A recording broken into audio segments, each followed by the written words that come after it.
5, 4, 3, 2, 1.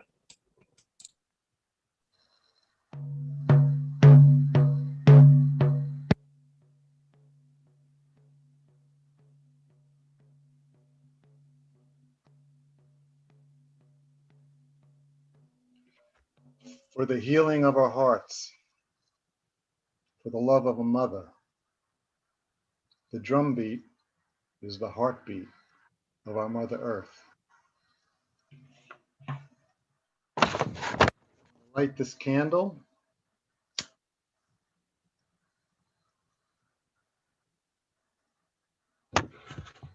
Symbolic of a mother's love and the loving light inside each of us. We are one.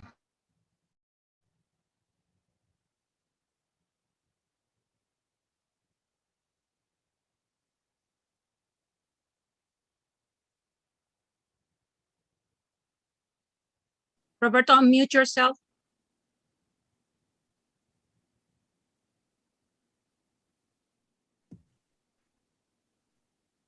Roberto, we can't hear you.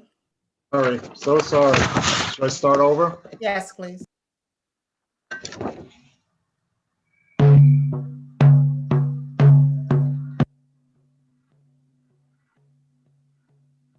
Roberto, we can't hear you. Sorry, so sorry. Should I start over? Yes, please.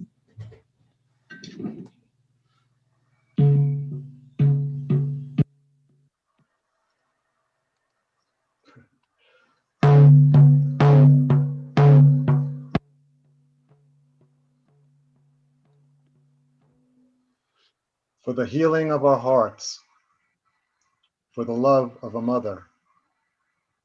The drumbeat is the heartbeat of our Mother Earth. This candle is symbolic of a mother's love and the loving light inside each of us.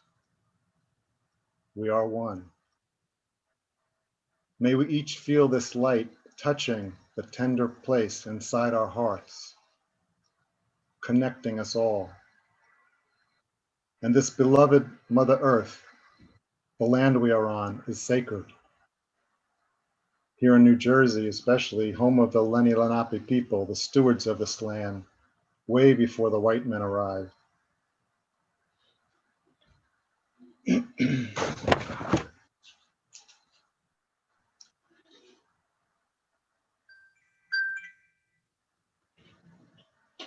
And the eagle feather that my grandson, who's a member of the Lumbee tribe, gave me, symbolic, the smudging of releasing pain to the universe, soothing, comfort, enfolding us all. A lot of this program may be difficult, so I invite us all to remember to continue to breathe deeply, gently and softly. This pipe song I'm about to play is a song that was given to me by my teachers on the Rosebud Reservation in South Dakota.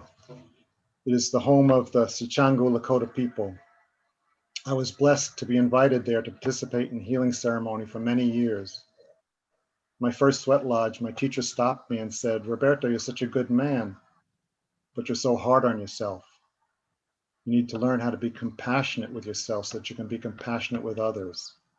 And that's a lesson I'll be learning till the day I die, to my last breath. Especially with dealing with this work, as you all know, it's hard to remember the compassion.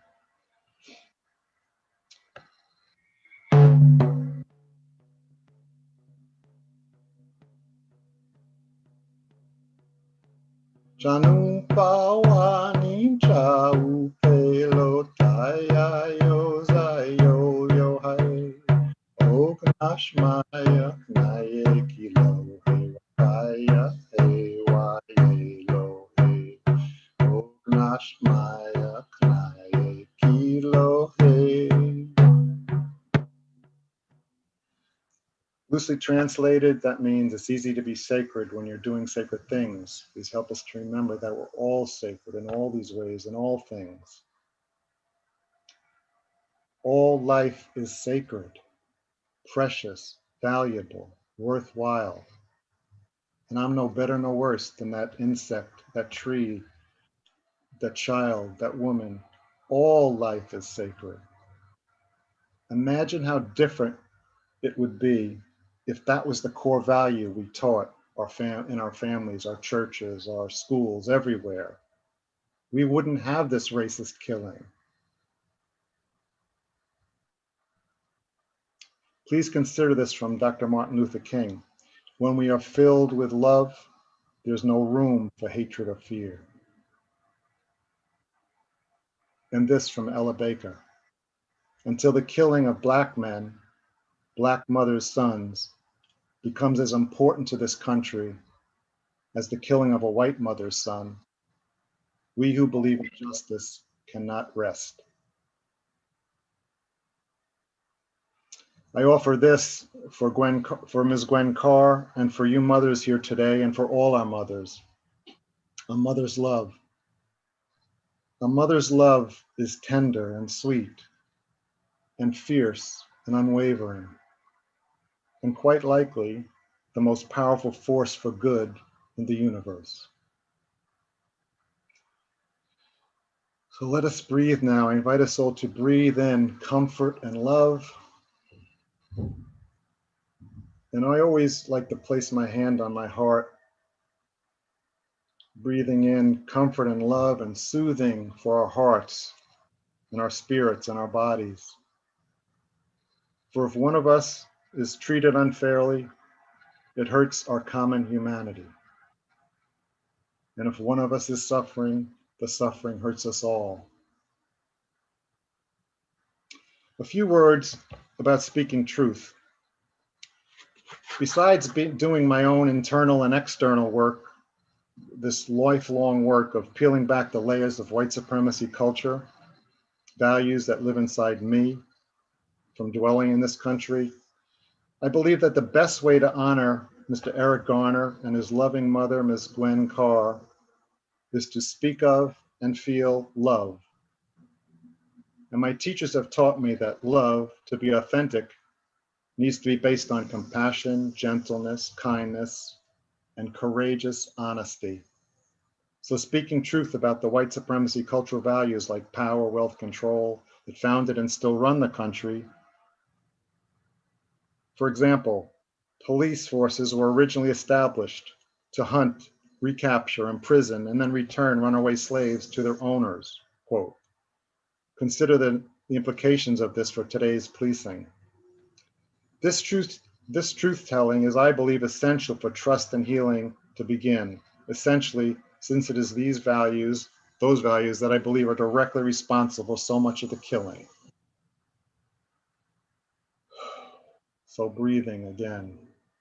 We honor the life and death of Eric Garner, and we vow to remember and reconnect with, to never forget him and so many others, murdered cruelly and senselessly for having the audacity to be born a Black man in this white culture of supremacy, and to honor his mother, Ms. Gwen Carr, for giving birth to him and for caring for him and for leading her brave and noble campaign for police reform. May we breathe in love and soothing and comfort for her and her loved ones.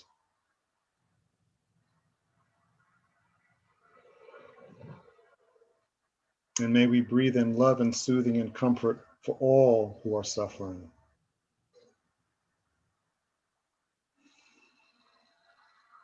And for theirs and our wounded hearts, I invite us to place our hands over our hearts and breathe in soothing comfort.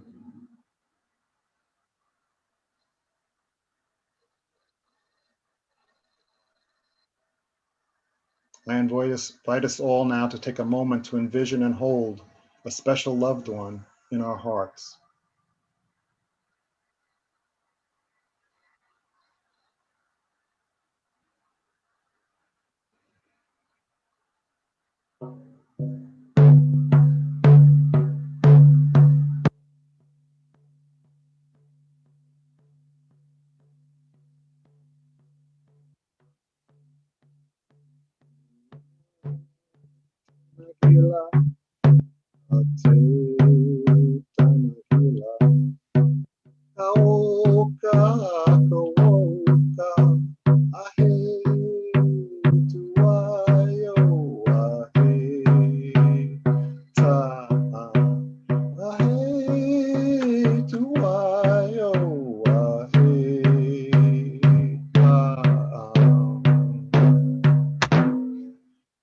It was the Hummingbird Song. It's a healing song. Loosely translated, it means grandmother hummingbird, grandfather hummingbird, we are calling out to you. We see you there swirling, soothing, healing, bringing us comfort. Please help us to savor each moment, each sweet memory, as we gently tend to our thoughts and feelings during this time of loss and during this time of much discomfort and pain and sadness, anxiety, rage, fear, all the feelings, tending to each feeling with loving, gentle tenderness for ourselves and each other. In the heart of the pain, may we be safe. May we feel peaceful. May our hearts and our spirits feel comforted in our suffering. May we do our best to walk in each other's shoes and continue to unpeel the layers of white supremacy culture which live inside us.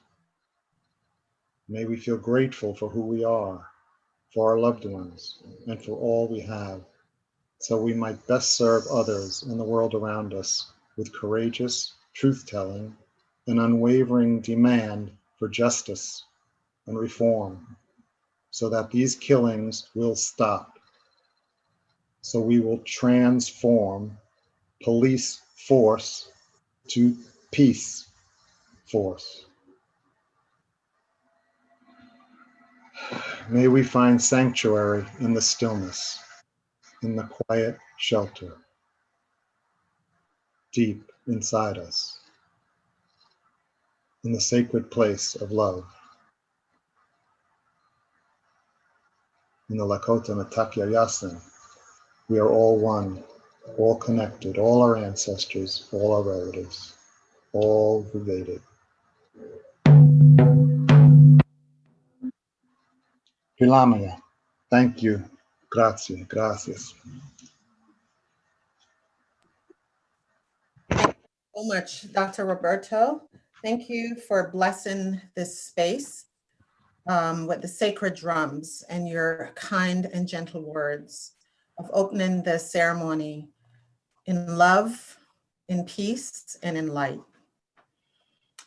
Welcome, everyone. Good afternoon.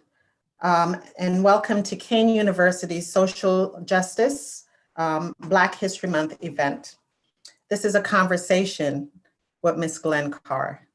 What a beautiful day to host such an event where we can open a conversation with someone that we can look up to as a beacon of light, as an inspiration, especially for our student body who are young people who are having to hold the torch to move forward. We thank you for joining us. I wanted to just say a special thank you to our president of the university, Dr. Repollet, and also to our KFT union president, Mr. Castelligiani. I knew I was going to mess up his name. James, he knows who he is. Just wanted to thank them for their support and for providing the resources that we needed to be able to sponsor this event. I am Dr. Sharon McKenzie, and I am the chair of the committee, the Social Justice Committee. I just want, before we start, to introduce you to the rest of the committee member. So Dr. Norma Vo, Dr. Elizabeth Esposito, Dr. Amanda Rodriguez, Dr. Emily Filato, Dr. Maria Rodriguez, and Dr. Jan Balankian. So welcome. The other panelist, Dr. Bill will introduce. Just wanted to share a little bit about our committee. So the Kean Social Justice Committee, we started in the fall of 2020, and primarily our objectives from Foreman is to provide a forum and a safe space for post-election to invigorate democratic involvement all year round at Kean University, with a focus on pursuing social justice for disadvantaged and unrepresented groups, to address the collective experiences of grief and/or experiences of injustices by our campus community. Emphasis for the committee is on what it means to turn pain into power for both our students, for our faculty, and for the rest of the staff. We want to be able to find a common strand identified in the various committees on campus, and to really focus on issues of social justice and inequities, and to create a united solution that will benefit the university's community and the communities around us. We are hoping that we'll be able to collaborate with both the committees that are on campus, but also to reach out to community that are around us, and to be able to work on efforts to be able to educate our students, to empower them, and to be able to provide mentorship in this way that we're doing with starting with Ms. Carr, so that our students will be energized, that our faculty will be energized, and that we'll be able to do more to help our community. We thank you for joining us, and at this time, I'd like to turn it over to Dr. Good afternoon, everyone. 7 years ago, we all watched a horrifying video on the news. It showed an unarmed African-American man on the ground, held in an illegal chokehold by police. Eric Gardner said, "I can't breathe," 11 times before he died on the Staten Island sidewalk. No one rendered first aid. We have lost so many more in these 7 years.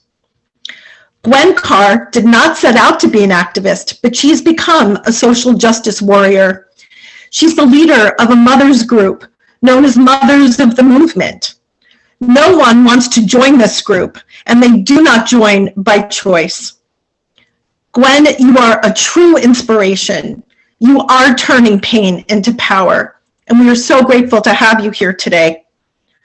Moderating the conversation, I'd like to introduce Khalil Tyler. Just wave, Khalil. And Shanice Lucas. This is some of the finest students that we have at Kean University. Shanice is a recreation therapy major, and Khalil is studying business management. Later, we will see Kali Raymond. He's an English major, and he's a spoken word artist. His artistic name is Savage Writer. Remember, we are not who we say we are. We are what we do.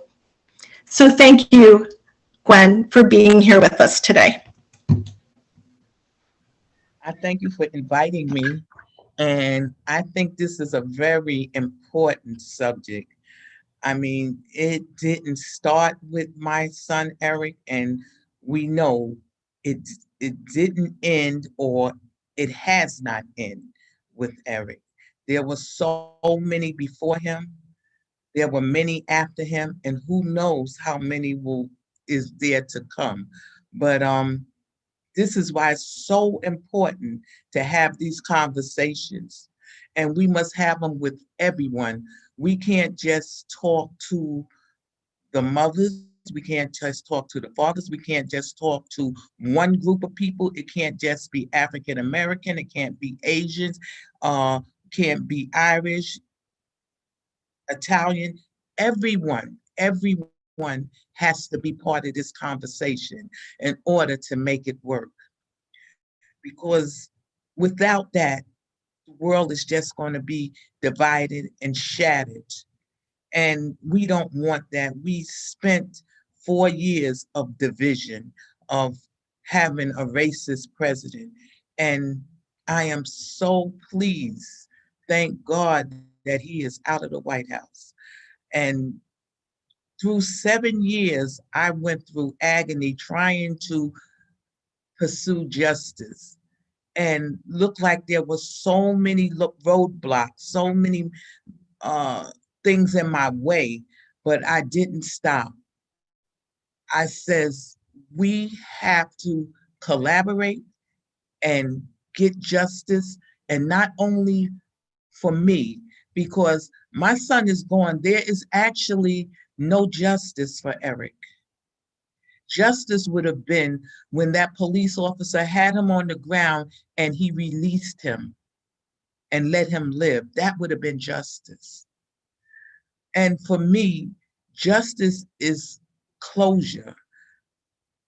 When all the police officers who was involved in my son's death that day, when they stand accountable, when the mayor hold them accountable for their illegal acts, for their wrongdoings, and for the lack of compassion that they had on that day, then I will feel some sense of relief. But right now, like myself and others, things are just trying to be swept under the rug. No one is being held accountable. There is very little transparency. So this is why on a regular, I have gone up to Albany, which is my state capital, and I have faced the lawmakers. I have faced the politicians. I have told them what my demands are. I don't believe in telephone calls. I don't believe in emails, because we know what happened to them. They get filed right into the wastebasket next to them, next to the secretary and the representatives. So I like to look them in the face and tell them what I expect of them. I want to tell them that I helped put you in this office, and I can take you out with the help of the others who are behind me. So once I get eye-to-eye contact with them, I think I get a better response, because we all know that day that my son died was very unnecessary. It was very poignant. It just shattered me into so many pieces, and all the pieces I will never pick up. There will always be a hole in my heart. First of all, because of the way that my son was murdered. All mothers who lose children, it's always going to be that void there. But then the way that they lose the child, it just, in my case, it was just so hurtful, so, unforgettable. And I just want to say, I just thank all the people who stood behind me, who is still standing with me, and who have supported me. So that's why now I feel when I can support someone else, I will do so. There are so many mothers like myself who cannot get out and do the work that I do. There are some that are hospitalized. There were some that are in the bed and can't get out on strong medication. Others have even attempted suicide. And this is why it's so important to have the groups where we can talk to such mothers and try to bring them to the point where I am, where we are out here fighting for our children, and try to teach them what brought us to this point, because we didn't get to this point alone. First of all, I'm a very religious person, and I believe in God Almighty, and without his everlasting arm, I would not be here. I don't know. I probably would have lost my mind by now. And with the help of so many individuals, religious groups, social groups, and just so many people who stood there while I was at a crossroad and didn't know where to turn. And that's why I thank people like Mrs. Norma Bowles. She was one of the first people who I met after my son's death. A couple of months after my son's death, I met Miss Norma Bowles, and then other people who she introduced me to. I met Pastor Bartley, Reverend Sharpton. He was the first one to respond to my tragedy, and so many others, and people who I don't even know, who tells me when I meet them, oh, we're praying for you. We are always doing something in your son's name. And I'm so elated by that. And I thank you all, I really do, for all that you have done and all that you're doing.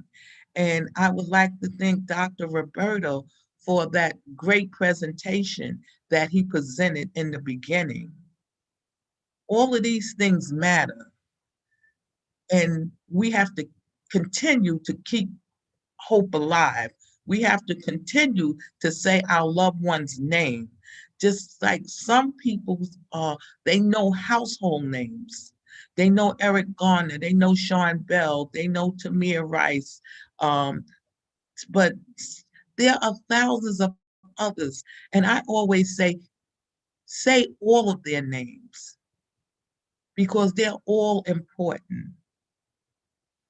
And this is why I crusade around the nation to help those who need help, to give names to the nameless and faces to the faceless. Because when you get a platform, you have to share it.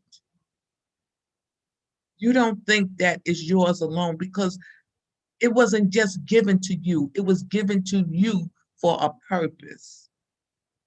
And I try to fulfill that purpose. Thank you. Khalil, are you going first with some questions for Ms. Carr? Yes, I am. All right, so hello, my name is Khalil Tyler. I'm a senior here at Kean University. So I'll be asking the first set of questions, and Shanice Lucas will be asking the last set of questions. Yes. So I just want to start off by sending you my condolences, first of all. I actually lost my mother last year on March 1st, and it's devastating. But I can't imagine how would she be if it was the other way around and she had to bury me or my sister. So I commend you for being strong, keeping your son's name alive, and most importantly, taking a stand for your son. So as for my, no problem. As for my first question, since your son's death, how has the experience as a union member contributed to your current role as an activist? Well, I'm just a coincidental activist. I never set out to become an activist. Wow. It's just that after I got my bearings together and I realized what actually was going on in this nation, which I knew some, because you look at the news, you see things, and but you never know exactly how much hatred, how much racism and terrorism is going on in the Black and brown community, till you actually dig and you read and you see what's happening from state to state. And it is actually terrifying. And I says, I lost my son, but I'm going to try to take the opportunity to change, to take my mourning and turn it into a movement to try to save other children. Wow. And, so this is why I'm out here. I don't want to see another murder on the streets. I mean, whether it be police violence, gun violence, or whatever, the mother's son is just as dead. Yeah. And she's going to mourn. And, we don't know what's going to come out of that mourning. And we don't know how she's going to recover. We don't know, because there's mothers that's at different stages. Exactly. And Some mothers just try to put it out of their mind completely. They try to forget the whole situation, or it's like a block. They try to block it. Block it out. Yes. Yes, and I see that's a bad thing though. When you try to block it, you gotta let it come out. You got to put it out there so you can deal with it. Otherwise, you're not dealing with it, and it may just come like a combustion energy at one point, Yeah, and exactly. and you might just explode. Yes. So I'm just out yeah, here for it's everyone. like them putting it off, and then it could just come back in a different way. Yeah, I see exactly. Mm-hmm. Wow. For my second question, what are some things that help you process the loss of your beloved son, Mr. Gardner? Well, I processed his loss in the beginning. I just wanted to go to bed and just go to sleep and wake up when this terrible nightmare was over. Yeah, over. Yeah, exactly. Yeah, but it was never over. And this trauma is worse than a nightmare, because at least a nightmare you wake up from. Wake up. Yeah. Yes, you never wake up from this. You are constantly awake. And it's real, and you have to deal with it the best way you can. And the way that I deal with it with like trying to help other mothers. Okay. I deal with it trying to tell them what happened with me, and how I was in a state like they were, but I tried to thrust forward because I didn't want to become just a vegetable. I didn't want to let other people tell my son's story. I wanted to tell it myself, because people tell stories just to sell a newspaper. Yep. Any kind of ad. Yes. Yep. So I says, well, let me get out here and tell the story, because you as the mother can tell your story, your child's story better than anybody else.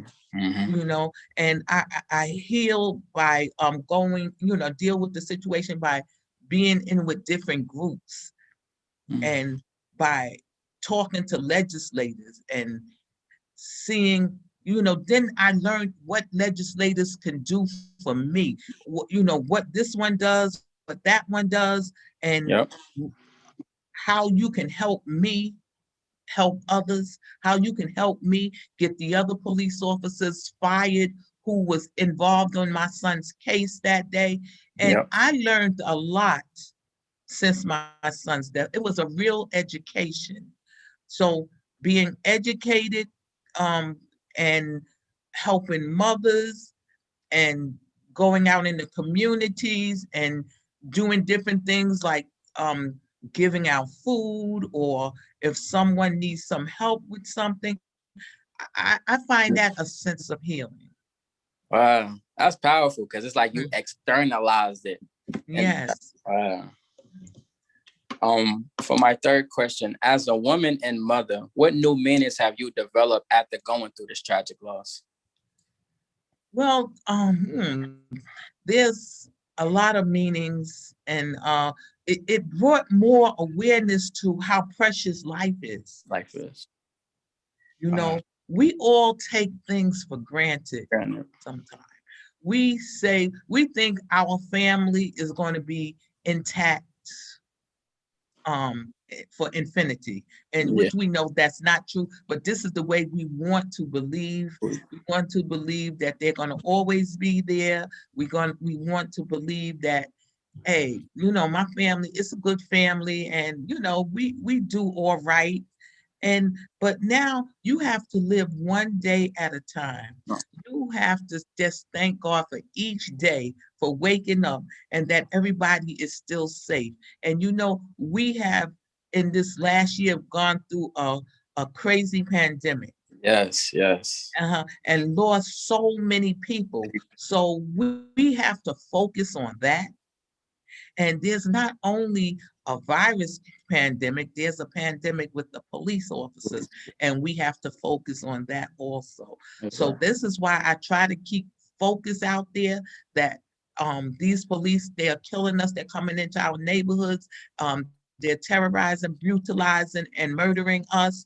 So let's deal with that. That's what I want people to deal with that. Let's not talk around it. Let's, speak to it. Yes. So, what are some advice you would give someone who may be suffering a similar loss than what you have experienced? Well, as I said before, I would tell them it's, we all gonna suffer. We all gonna feel this loss for the rest of our life. Yes. And everybody grieves in a different way. Right. But for me, I grieved, but after, with my grieving, also I went to work with my grieving. I'm still grieving, but now I'm kind of satisfying my grieving by trying to get out here and do something about it. So I just say to mothers, the ones who can, because there's some that just can't. Their strength, the strength is not there. And this is why I have mothers group gathering once a year, and we bring mothers, not only high profile mothers, all mothers, any mother who wants to come, who has lost their child. And we try to comfort them, cry together. We try to embrace and empower them. And a lot of times when we ask the mothers to get up and speak about their children, I emphasize, well, we all know about the tragedy. Let's focus on the good things about your son that you remember. Let's focus on what made you laugh. Let's focus on how silly he was or how silly she was, and bring some of those points out. This is a point, this is a part of healing also, to remember the good, remember the good times. Because if we keep focusing on the tragedy, this was just going to tear us up more inside. Wow. You kind of touched on it, but because my last question would, considering the unequal policing practices that negatively affected our society, what is your key message to parents raising children of color? You kind of touched on it, but if you have, anything else? Well, I would say to parents who is raising children and nowadays, first of all, we got to pray a lot. Yeah. Because no matter what we tell our children, we teach them, how to conduct themselves if they are stopped by the police. But we never know how that stop is going to turn out. Yeah. They might do everything they're supposed to do and everything they're told to do, and it still turn out to be a bad stop. So we just have to emphasize, if you can, if at all possible, stay away from the police. Stay away from any encounter with the police. And in the event that you are stopped, try to comply. And if there is anything that you feel that is wrong that they're doing, still try to walk away from that stop and get home to your parents and tell your parents actually what went on. Yeah. And let them take it from there. But you try to walk away from that stop. And if there's a traffic stop, just keep your hands on the wheel. And when they ask you for your registration and license, and if it's in your glove compartment, you ask them, can I go into, it's in my glove compartment, can I go in there and get my credentials out, and wait for their permission, because we don't want them to say, oh, he was reaching for a gun. Reaching for something, yeah. You're Sometimes reaching for something. I try to have it before they come. Yeah, that's another point. I wanted to, I was in the process of getting this as a no reach pouch for the men and women to put on near their steering wheel. Oh, So they would have good their idea. license and their registrations right there. And when they ask for it, you could just You could just hand it to, right here. yes, Yeah. yes, Oh it's wow, that's right a great there. So, idea. so this is what I want to do, because I'm hoping that will save lives also. I think it really would. I've been Yes. stopped by cops, and like I said, I try to have it out, but if it was right there in my convenient and I could, could just that'd be hand better. it, you know, so they could see your hands at all times. Exactly. Wow. I just want to thank you so much. Information is powerful. Everything you said, it stuck with me, and I know a lot of people that's watching is gonna stick with them as well. I hope so. I'm glad to help anybody that I can. Yes. So Shanice Lucas will be asking the last set of questions. Okay. Hello. Hi, how are you? I'm good, and you? Thank you. Yeah. Ms. Carr, like Khalil said, I will be asking you the next set of questions. So my name is Shanice. I'm also a senior here at Kean University. But first and foremost, I would like to really thank you. It is an honor and a privilege for you to be with us today. And we thank you for your bravery and your time. This is a very, very powerful conversation that needs to be had. And I would like to thank you on behalf of the students and the faculty here at Kean University. Oh, okay, thank you. So let's get started. So for my first question that I have for you is, what changes would you like to see implemented regarding police practices around the U.S.? Well, first of all, I would like to see the way that they treat us. I want them to treat us with humanity, just like when they go into the other communities where they, even if those people are doing wrong, those boys and those girls are doing wrong and deserve to be arrested, they do it more delicately, they do it more humanely than they do with us. And Absolutely. I want to see when they walk up to us, and you know, even if we're doing wrong, you don't supposed to beat us in the head, you're not supposed to knock us down, you're not supposed to choke us or step on our back. You're supposed to arrest us properly. Absolutely. You know? Absolutely. And a lot of times in the Black community, we are doing nothing, just walking while being Black.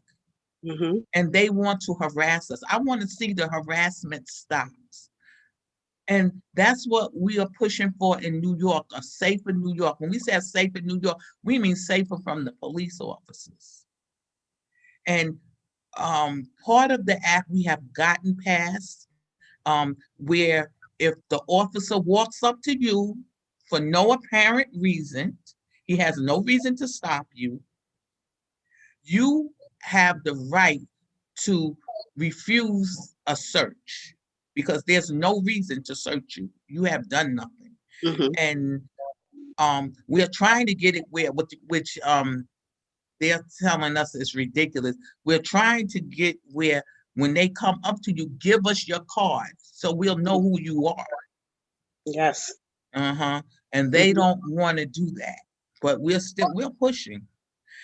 And another thing, we got the 50A law passed where is more transparency. Before, when someone murdered our children, we didn't know their name, we didn't know their badge number, we didn't know anything except for word of mouth. And the mayor and the commissioner, they would not release any of this information. So now it's come to a point where they're going to have to release that information because we did get the 50A law repealed so that this would happen. So I want to see, or even though we got those changes, they're trying to overturn them. So even though you get a law passed sometime, that's not the end of the story. You have to keep on pushing, and you got to keep focused to see what is going on behind that law. And you got to make sure that the lawmakers who actually passed it hold the feet to the fire of the people who is supposed to be enforced with, you know. So, you know, you just can never sleep on them. Yes. Holding those that are in power accountable. I think that is, you know, very, very important. And I agree with you 100%. Okay, moving along to my next question. How can the community cultivate positive changes to policing practices around the U.S.? And what role do you think the union can play in this process? Well, I think, first of all, the communities has to come together, right? A lot of times, if communities control their own environment, like the parents and the children all get together and we all know each other and we all talk with each other and we form groups, so that a lot of times the police doesn't have to even be called in, because we can control our own village if the community will get together. And I think that's the most important, is the community coming to grips with each other. And then for the police officers who are patrolling these certain areas, first of all, I don't think that they should be from out of town. I think they should know the communities that they are policing. Yes. They should know the people in the communities. They should have conversations. I don't believe that they should be riding around in their cars. I believe that they should be on foot and, meeting with them, so they could understand what's going on in the communities. Yes. And if you are a police officer and you understand and you work with the community, you will get more cooperation than you realize, because nobody wants a burglar, a murderer, a rapist in their area. And we would try to, hey, we know this guy don't belong here, get him out. We don't want him in our neighborhood. But now that the police seems to, anytime that they encounter a Black or brown individual, they start harassing them, nobody's going to trust them. So they got to gain trust from the community. Yes. They got to show sincerity. And it's going to be hard, because it's that deep-seated hate, that deep-seated racism that's been implanted. And that implicit bias is implanted into the souls of people, and they think it's right what they do to us. Yes, they do. They really think it's right. So we have to show them that this is not right.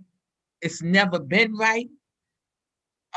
We were brought here against our will, and you treated us less than you treated us worse than you treated your dog. So now the parents, they're teaching this to their children, to saying, oh, you're better than them because of the color of their skin, and which is not true. No one is better than the next person. So we have to first get on top of that. And I think the only way to really get on top of it, we gotta heal hearts and change minds. Yes. That's the first thing we have to do. Yes, absolutely. I think that was very well said. And the point that you made, police officers need to patrol their own communities and their own neighborhoods, because it builds that trust and it builds those effective relationships. And then the community is able to then communicate with the officers. So I think that will bring a lot of, the crime down, and a lot of things that are not necessary. So I think that that's really very important. Okay, so what steps do you feel would help build the trust? It's a great segue, right?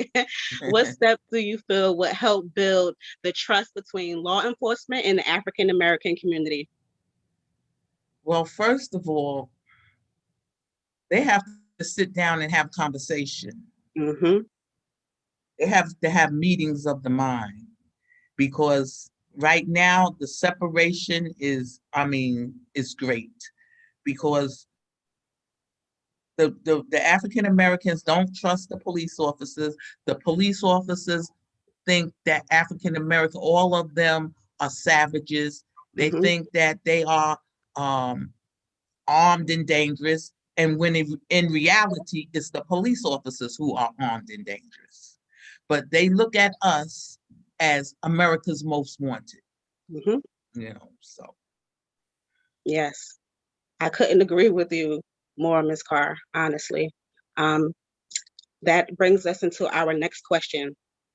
Considering how systemic racism is still so very prevalent, what advice would you give someone who may find him or herself in an uncomfortable situation or feel as though someone else is targeting them?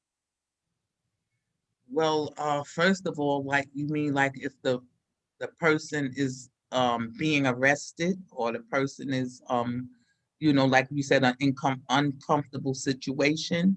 Yes. Well, the best thing to do, as I said before, is to comply. Try to comply with whatever is asked of you. You know, if they tell you put your hands up, you put your hands up. They tell you, you know, whatever they ask you to do. Because see, they only want you to make a wrong move, I think, before they start to react. And their reaction is always to shoot to kill. Yes. And so we don't want that. So we want you to comply and walk away from that stop, because they have the upper hand. Let's just face it. They have the upper hand at that point. And whenever they do any harm to you, and when on that report, they're going to say they feared for their life. Yep. Their life was in danger. So let's do all we can not to anger them to the point that they want to pull their gun and murder us. Yes. Yes. Us having to minimize our reactions and how we may react to certain situations is something like a practice that we're going to have to, you know, use moving forward. And although it's really unjust. It's sad. It's really sad. It's really unfortunate that these are things that we have to be mindful of when we're stepping out of our home, or even sometimes we're in our home, and these are things that we have to consider. And that's so true, because the conversation we have with our children, like our white counterparts, don't have to have that conversation with children. You know, we tell them these things to try to save their life. And most of the time, when like if a white family tell their children, oh, if you stop by the police, just get on the phone and call us. You know, they think it's no big deal because they don't think nothing's going to happen. Just get on the phone and call us, you know, and our children may not have a chance to get on the phone and call us, you know. I know I've had conversations with, you know, I've been to different places where there was an audience and some of these same things I'm saying. And one white lady in the audience said, you know, she raised her hand. She told me, she says, you know, I never thought of it that way. She said, I've been stopped by the police several times, you know, for speeding. You know, I was speeding and the police pulled me over. She said, all I thought was, oh, why don't he just hurry up and give me the ticket so I can get out of here? She said, that's all that came to her mind. It never entered her mind that the police may shoot her, may do anything of harm to her, nothing but give her that ticket. Yes, yes. Thank you so much. So for my next and final question is, what message do you have for our younger generation who have witnessed the loss of so many young African-American men and women at the hands of police officers? You know, this is where that PTSD comes in. A lot of our children has that and don't even realize it. And we need to, as parents, and when we know our children has witnessed this, we got to try to help them, how to help them deal with this, because this is very traumatizing for young men and women to see this or to hear about this. And they're going to say, am I next? You know, why did this happen to my friend? And some of them, they start drinking a lot. Some start taking drugs. They do things to cope or to compensate for what they have just gone through by seeing their son, their say their classmates or their friends murdered for no apparent reason. Mhm. So I think we need to embrace the young people, the young men, the young women, and try to help them through this, because it's not easy for us. So we know how traumatizing it has to be for them. And they're right there on the forefront. Yes. Yes. Mhm. I couldn't agree more. Everything you said has been very, very well put, and we thank you again for your time and your continued work to mobilize and inspire, younger people in our younger generation to still have hope, because hope is still there, and a lot of people Yes. might not know it, but as long as we come together as a community, and as long as we continue to fight the good work, there's Yes, there's light at the end of the tunnel. that's true. So, We all got to stay together to do that, because, people say, oh, well, over these 400 years, we haven't progressed. We've progressed. yes. We stand on the shoulders of our ancestors, Mhm. because as hard as we are having it, just think about how hard they had it. Yes. This is why we can't hide our history from our children. Sometimes the parents don't want the children to really go into depth about what happened with our ancestors. I think that is the best teacher, because it shows you how hard we really, really had it. And to that, what we can have accomplished today, where we can go into any restaurant, where we can be on stage just like anybody else, or go into any hotel. Those are very big accomplishments that our forefathers didn't have the opportunity to have. And I just tell all of our Black brothers and sisters, our Black boys and girls, just do not shame our ancestors. We have so many of them that they get out there and they shame their girlfriends. They shame just calling them the N word, the B word. We must not do that, Mhm. because we have come a long ways to get you that platform. Do not abuse and shame that platform that Yeah. you have now. Yes. Mhm. Thank you so much, Mrs. Carr. Now I would like to turn this back over so we can proceed with the program.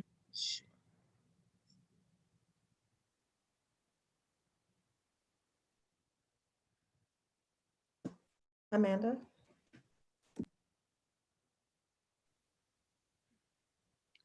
Was Betsy going to bring up some questions directly from the feed or from our live viewers? Yeah, sorry. I was just looking at the live. I do not see any questions there. Maybe I'll add one more then, if that's okay. Yes.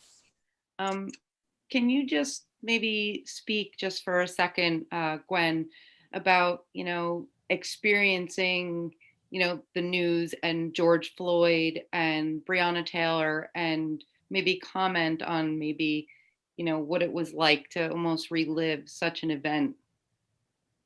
When those events, first of all, we were going through a really bad time in our pandemic when we start hearing about George Floyd, Aubrey, and Breonna. It was so many, like, right behind each other. And I was saying, oh my God, the world's gone crazy?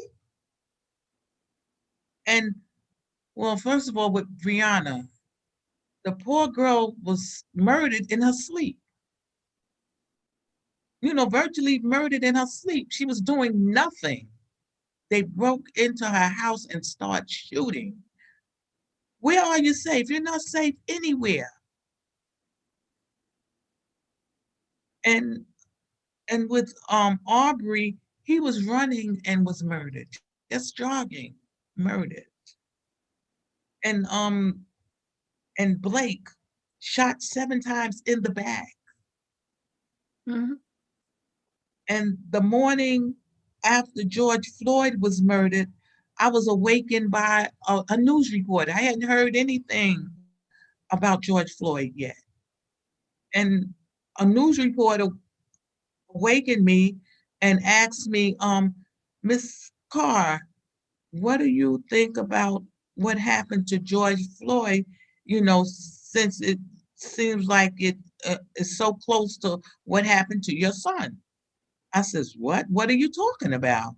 I said, I haven't seen anything about George Floyd. I don't know, so I'm sleepy, so I'm not really, coherent. I'm just wondering what he's talking about.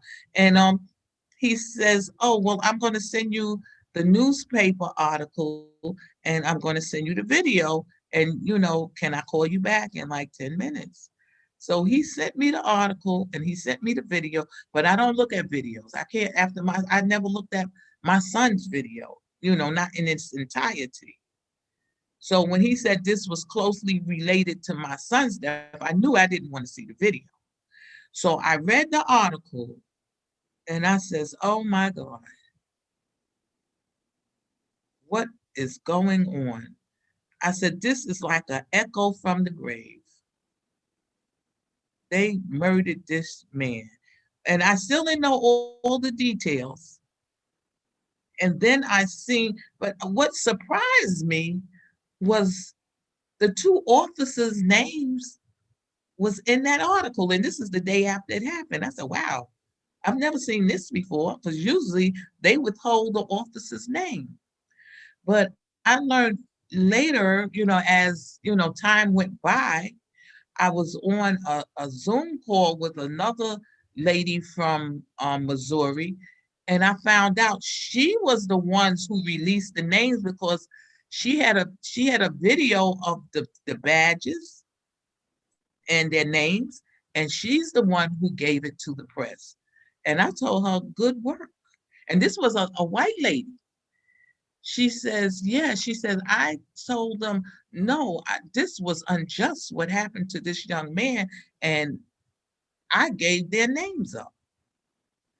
And so I says, wow, so we do have a lot of people who's working. They're out there, they're working. It's still bad, but I think together we're going to get this job done. It's not going to be easy. It's not going to come in a day. It may not even come in my lifetime, but I just feel that there will be a change, and it may be slow, but I think it's sure. Thank you. Thank you so much. You're welcome. So appreciative. And at this time, could we have Kali Raymond speak, please? I believe he has a poem to share. Actually, if I could interrupt before that, there is a public question on the YouTube channel now. Could we do one more? The question is, do you support police officers having psych evaluations and background checks every year while in the field? I definitely do. I think they should have been more cautious when they were hiring them, because a lot of times those police officers do not belong on the force in the beginning. And they do psych evaluations, so they say, well, how in-depth is this psych evaluation that they do? You're dealing with people on the street every day, different situations every day. And sometimes the police officer's mindset is, wow, look at him, pull your gun. So no, I just think that it should be more in depth than what they're doing. Something they're doing wrong when they evaluate these police officers, because some of them definitely does not belong on the street. Okay. I actually, Ms. Carr, I have one more question that was sent. So the question was, please tell us about your union experience and how the labor movement can assist in the campaign for police reform and racial justice. Well, I think that the assistance could come with joining in the fight to get the legislators to hold the officers accountable, to hold the legislators accountable, to hold them accountable. So I think that that if we can do that, we can have, a joint effort is what I'm saying. We need a joint effort. And that's what my foundation is about, doing different things in different ways to show unity in the communities. So that when something happens, we don't want something to knock on our door before we do something about it. Just like with me, I'm guilty of waiting till my son was murdered before I start learning who the legislators were, who could do this for me, what they do in Albany, what's the functions. I'm guilty of that. But after that, I promised myself I was going to educate myself. And that's what I think. Everyone should educate themselves on who's in their community, who's controlling their community. Don't wait for the big elections to go vote. And that is the most important thing. Get out there and vote. Know who you're voting for. Do your homework. Because sometimes we let people pick our candidates for us. We let them pick our political parties for us. And when we have a chance to do that ourselves. So, the help comes from us. We got to help ourselves, I think. It seems we're getting more live questions now. So we're gonna do one more. I know we said one more 3 times, but I think this is what we want, right? To generate conversation. So I hope you're willing for one more. Sure. The question was, how can our Black and Brown students take care and invest in their physical and mental health in a world that is, grounded in a white supremacist system? So what do you suggest for these students? I would tell students, don't be afraid. People think that if you go and see a psychiatrist, that you're crazy. And which is not true. Sometimes you just want serenity. You just want someone to vent to help you in direction. And first of all, be open to help. Because a lot of us is not open to help. We'll say we're okay and we're not okay. Most of us are not okay. When we see things happening on the news, we say, oh, I feel so sorry for that person. We have sympathy, but sympathy is just, saying, oh, that should not have happened to that person. That's so bad what happened to that person. But we can't only sympathize, we have to empathize. And that's what a lot of our Black and Brown need. They need empathy. They need someone to put themselves in their position and say, hey, come talk to me. How are you feeling today? Is there a problem? What's on your mind? Let them vent to you. And because some kids, they don't know how to. They don't know what to say or how to say it. So I think we need like mentors for them to go to and speak what's on their mind, even in confidentially. And these people may be able to help them. Even go as far as having a helpline where they can call and, say, well, this is happening to me today. woke up with all this anxiety. I don't feel safe. I don't feel like going outside, because this happens to all of us. Sometimes, I mean, I don't really have a fear of going outside, but sometimes I just wake up with anxieties.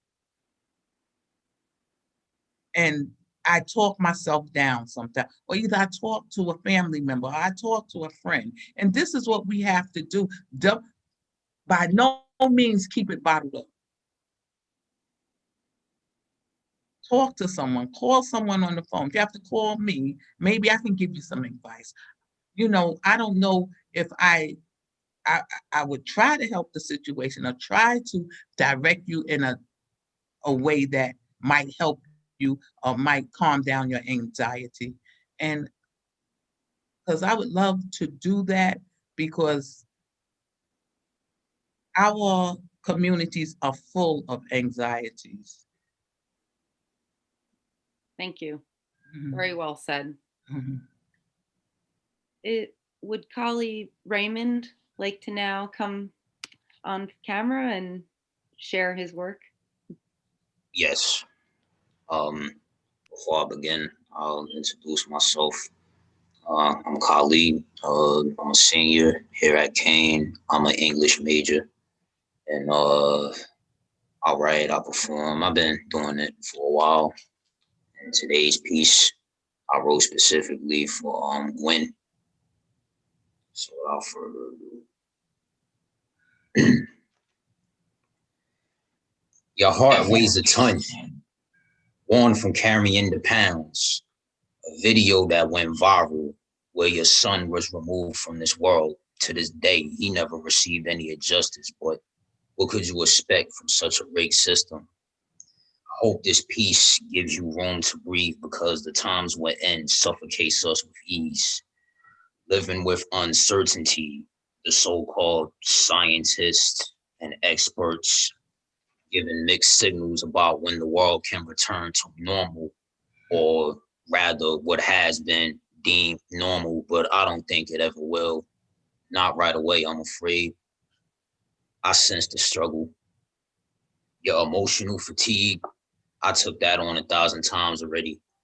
I am a young student, left with only the depth from being brainwashed next to his name.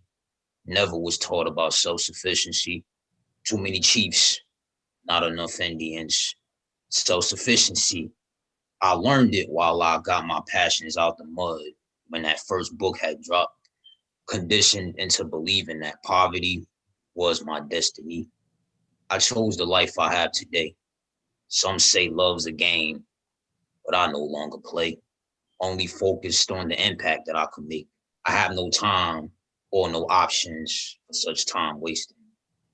I sense the struggle, managed to put the emotions you felt into your work, but doesn't bring back a life once lost, but understand that creation does succeed destruction.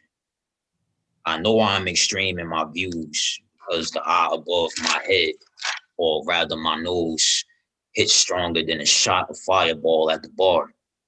I do not partake in society's puppetry. I am in the process of revamping my spirit so I can continue fulfilling the process of uplifting others. However, I am able to bridge worlds between myself and those that understand the reason of seeing contemporaries through Heru's lenses.